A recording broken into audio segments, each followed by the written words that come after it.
Never trust a modern footballer who tells you he'll retire at the club that raised him. Statistically, he's lying, even if he means it right now.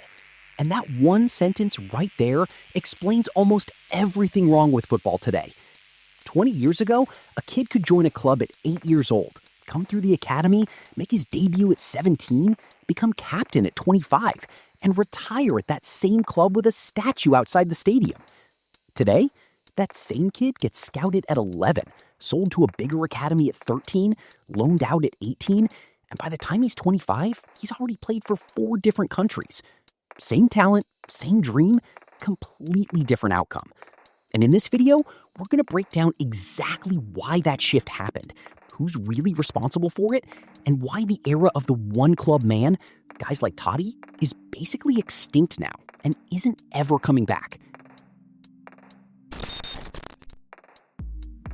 So let's talk about what a one-club man actually means, because it's more than just a stat on Wikipedia. It's not just this guy played 25 years for one team. It's about identity. It's about a player who became so tied to a city, a badge, a fan base, that separating the player from the club felt almost impossible. Think about Francesco Totti at Roma, Paolo Maldini at AC Milan, Carlos Puyol at Barcelona. These weren't just great players who happened to stay put. These were guys who turned down more money, more trophies, and more fame somewhere else because staying meant something bigger to them than a bigger paycheck. And here's the thing people forget. These guys weren't lacking options. Real Madrid wanted Totti more than once. Big European clubs circled Maldini for years. Puyol had offers that would have doubled his salary overnight. They said no. Over and over again, they said no. That's the part that feels almost unbelievable now. Because in 2026, saying no to more money and more exposure is treated like a career mistake, not a virtue. So what actually killed this? It wasn't one single thing. It was a slow buildup of 3 forces working together: money, branding, and scouting. Let's go through each one, because each one on its own is bad, but together they basically make loyalty financially irrational. Let's start with the money, because that's the easiest one to understand. Football used to be rich. Now it's absurdly, almost cartoonishly rich. Broadcasting deals, sponsorship contracts, private equity buying into clubs, oil money funding entire leagues. The amount of cash flowing into the sport has multiplied so many times over that staying loyal to one club can now cost a player literally hundreds of millions of dollars over a career. Think about that for a second. It's not like choosing a slightly worse job because you like your coworkers.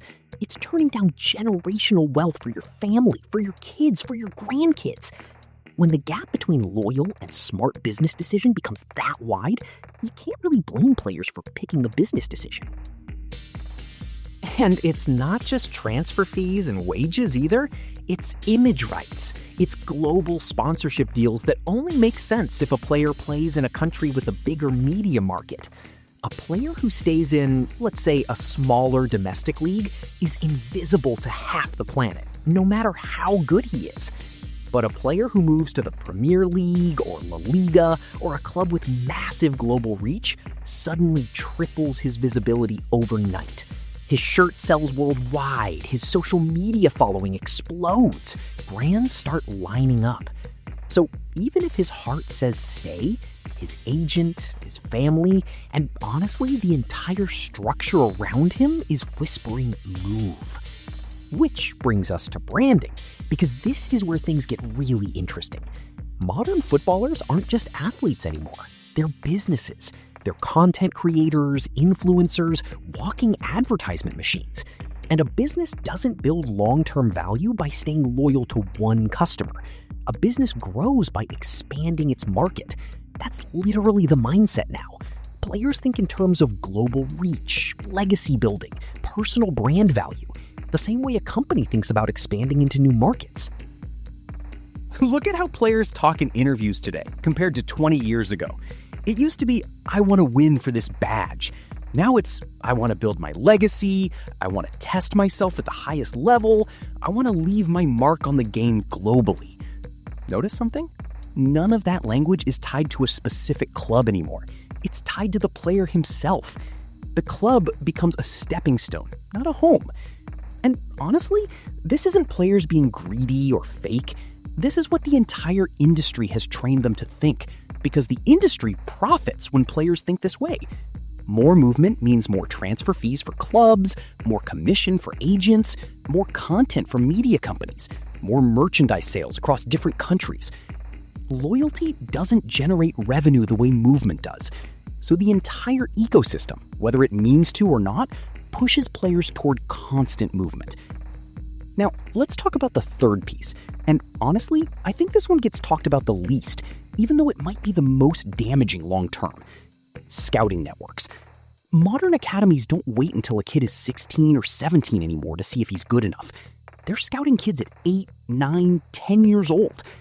Massive clubs have scouting departments scattered across entire continents, watching youth tournaments most fans have never even heard of. The moment a kid shows even a flash of talent, offers start coming in. Not from one club, from 5, 6, sometimes 10 clubs at once, all trying to lock down a kid before he's even hit puberty. Think about what that does to a young player's mindset before he's even old enough to understand what loyalty means. He's taught from basically childhood that his value lies in being wanted by multiple clubs. His family gets used to negotiating. His agent, who's usually involved shockingly early these days, builds a career plan that's designed around maximizing opportunities, not around sentiment. By the time this kid is a professional, staying at one club for his whole career isn't just unlikely, it's almost unthinkable, because he's never been taught to think that way in the first place. The whole psychological foundation that produced someone like Totti, someone who grew up dreaming about one badge and one badge only, just doesn't exist anymore for most young players. They grow up dreaming about making it, not about staying. So now let's get to the moment that really shows the contrast, because I think this is where it hits hardest emotionally. Remember Totti's final match for Roma? 35,000 fans, grown men crying in the stands, players from the opposing team applauding him off the pitch, and Totti himself breaking down mid-speech because he genuinely couldn't process saying goodbye to the only club he'd ever known. That wasn't a marketing moment. That wasn't a farewell tour designed by a PR team. That was raw, unscripted emotion built over 25 years of one relationship between a man and a city. Now, think about how modern superstar exits usually go. A vague social media post, a carefully worded statement thanking the fans for the memories, a farewell tour that somehow always includes a new sponsor logo in the background. Even when players do get emotional goodbyes now, and sometimes they genuinely are emotional, they almost always come after a move was already planned, already negotiated, already announced somewhere behind the scenes weeks earlier. The moment gets packaged and released, rather than just happening organically the way Totti's did.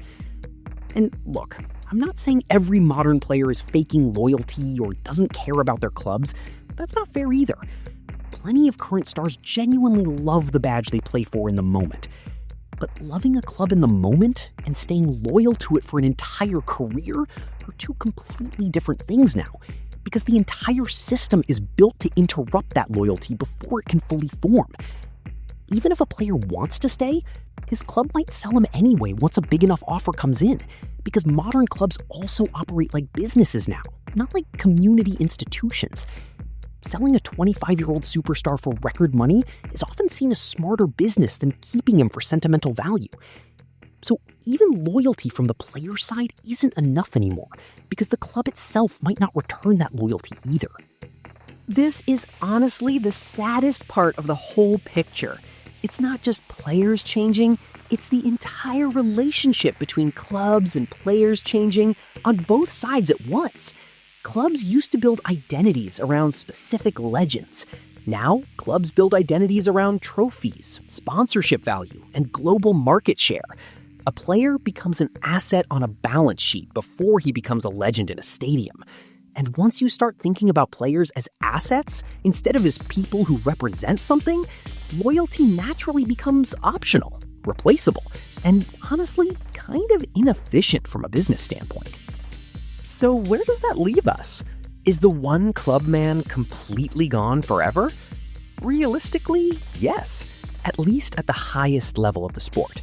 The The financial incentives are too big, the branding pressure is too strong, and the scouting culture starts shaping players' mindsets way too early for that old style of loyalty to survive at the top level of modern football. What we're left with instead is a sport full of incredible talent, incredible achievements, but very few emotional through lines that last an entire career. Fans fall in love with players knowing, somewhere in the back of their mind, that it's probably temporary, and that changes how football feels, even if the football itself is still amazing to watch. Totti wasn't just a great player. He was proof that a certain kind of relationship between a player and a fan base used to be possible. And the fact that we can't really imagine that happening again with today's biggest stars says everything about how much the business behind football has taken over the emotional heart of it. If this kind of breakdown is something you want more of, hit subscribe so you don't miss the next one.